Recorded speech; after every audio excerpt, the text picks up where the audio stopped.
I was thinking about an innovative strategy in Era of Chaos. In fact, two different innovative pieces of strategy that could help you significantly. I will share the first one today and the second one in another video. Now, the first strategy is simple. When you have a new account, in that case, you need to know that the store opens on Sundays. And this implies that, we have this thing, that when you have the store opening, first of all, you buy the 2 Arcana Ore for 1200, that's kind of obvious, but I'm not sure if the units are, yeah, the units are here. E and F Divine Herald units. I was thinking about the following. Imagine that you're a low VIP player, which means that you won't be able to outspend your opposition.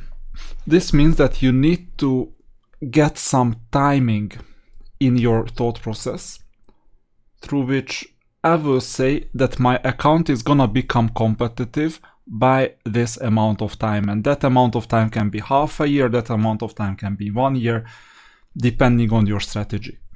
So I'm thinking about the following.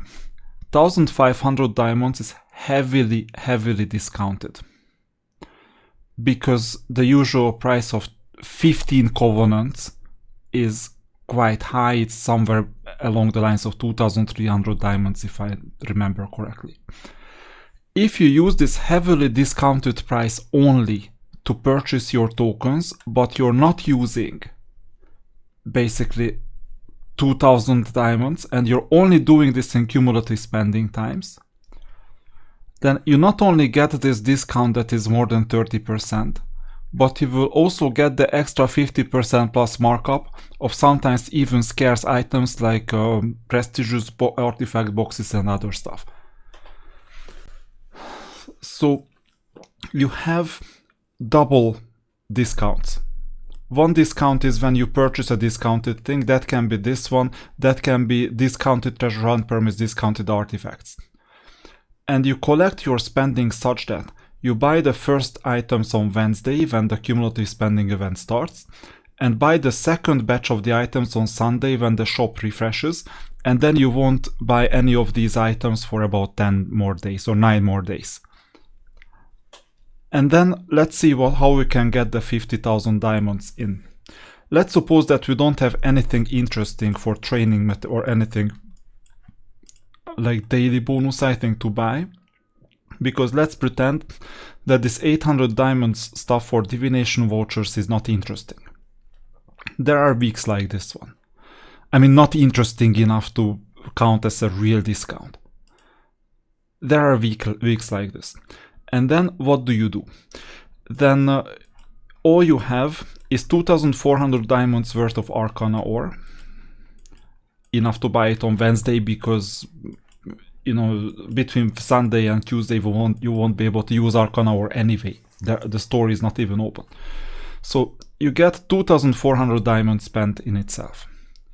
And then let's see how many times 1500 do you need to get the remaining about 48,000 diamond spending.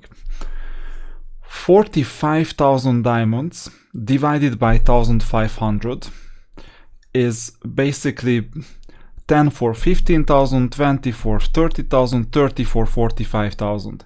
And then you need 2 more to reach 48,000. So if you could buy 32 boxes like this in a week with one shop refresh, that would be amazing. This means that in one iteration, in one batch, you need to buy 16 of them.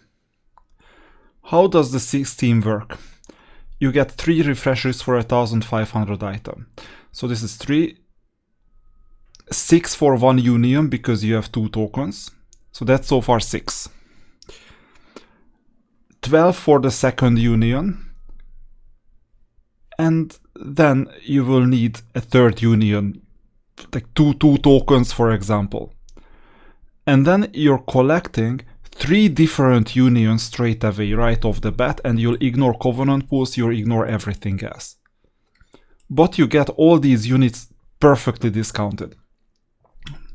These 3 different unions are gonna be really, really good in every single PvP fight where you have 2 or 3 teams, rather 3 teams.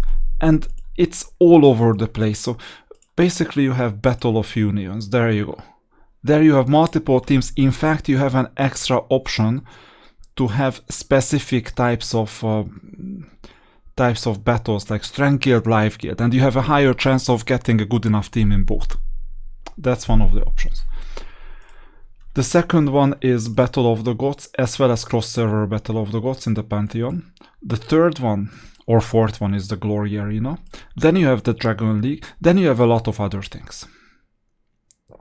Even this new nonsense here, like this thing, this restricted domains has multi-teams. But Abyss then will have multiple teams as well. So from level 30 or 20, I think you have 2 teams, then you have even more than 2 teams. So that's the idea.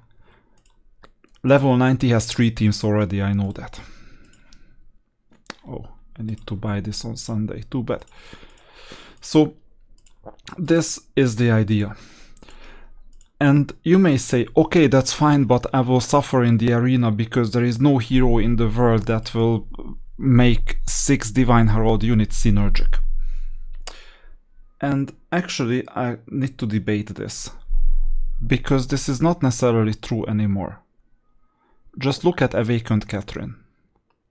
So once this battle is over, I will showcase Awakened Catherine quite soon. Let's go to Awakened Catherine. So I'll go back to the town, we'll go to heroes. There you go. Awakened Catherine is basically nothing else but Catherine awakened. Not sure if I can showcase her at all. So there's the awakening. Oh, yeah, actually I can. This is the only awakening so far, but there are other awakened heroes. And the idea is that once you figure out what Awakened Catherine is all about, for every Divine Herald unit owned, increases damage increase and damage reduction by 1% each. This looks very much like we need to play Divine Herald units with Catherine. No commander, not commanders, not champions. Let's see. For every 2 more Divine Herald units you have in the enemy, than the enemy. You see? So with this strategy you will have more Divine Herald units than the enemy, because they are still collecting their champions, their commanders, all this other stuff. They waste resources on it, while Awakened Catherine just she's all about you having all the Divine Herald units, putting them in one team, and the rest you understand, right? It's so easy. It's not about synergic unions like Order Union. Do you see any order? Like Castle, Tower, Order, anything in here? I don't think so. So Awakened Catherine is for all Divine Herald units. This is a Divine Herald unit hero. Now you may say, okay, amazing, but then the question is, to get Awakened Catherine I need to pay $100. And I'm not willing to do that. It's outside my budget. But this is what I told you at the beginning of the video. It's fine that it is outside your budget.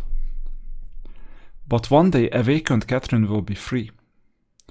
I'm not sure if it's in 6 months, most likely not, because we don't even have the Generation 4 heroes. I think it's within 12 months. It's a good guess, like 12 to 16 months. But if you start today and you say that my account is gonna become competitive by the time Awakened Catherine will be free, then the only gamble that you're taking, because this is still a gamble, is that the game will still be alive and running by the time they make Awakened Catherine a free-to-play hero. This is the only gamble that you're taking. And then by that time you will have collected all the heroes 6-starred most likely. And at such a cheap price that it is crazy.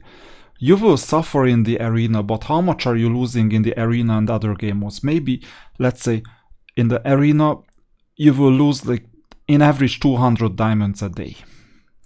200 diamonds a day add up to 14 times this amount, so it's like 2,800 diamonds in every 2 weeks. But wait a minute, you're losing 2800 diamonds. Okay, let's say in other game modes, in weekly PvP, everywhere you lose a bit more. So let's say you lose 5000 diamonds in every 2 weeks. And I'm already over exaggerated it. 5000 diamonds every 2 weeks. But in exchange, you get all these purchases at an extreme discount and you're not willing to spend any diamonds outside this. Let others chase the new currency. You're not in the business of chasing new currency, overpriced. Let others spend their diamonds and money on champions, on newer units, on different units. Your job is to just collect these units, that's it. At a heavy discount.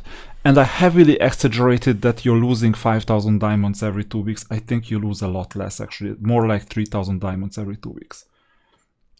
And this with respect to the first place player, not every other player in the area. So essentially, if you can make this happen within a year or so, you will have such a competitive account that most likely others will have a hard time beating you. And this same thing holds with the mask, by the way. So artifact, right now it's a mask, next time it's gonna be something else. I'll talk about it whether you need to pursue mask first or whether you need to do something else instead. That's gonna be the other video because that's my second strategy that is coming relatively soon.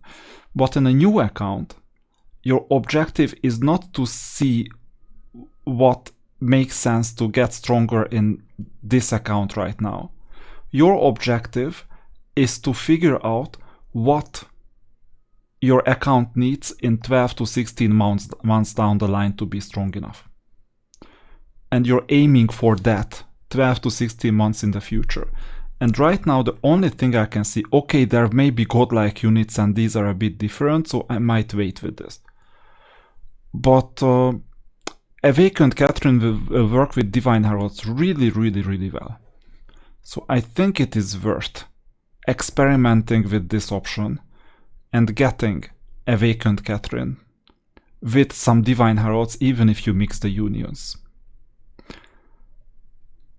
Tell me in the comments what you think about this, because this is the newest strategy that I crafted, basically based on the shop. And you will just survive with these units mixed and matched. People will think that you have no idea what the hell you're doing because you're mixing unions, and it doesn't make sense in their world. But in your world, you know exactly what you're doing. You're waiting for an awakened hero who is good with Divine Heralds. Maybe the percentage bonuses are not that high, but it works quite well with Divine Herald units. And union doesn't matter that much. So tell me in the comments what you think about this. And I'll come up with the second strategy relatively soon. I already know it, I just need to record it.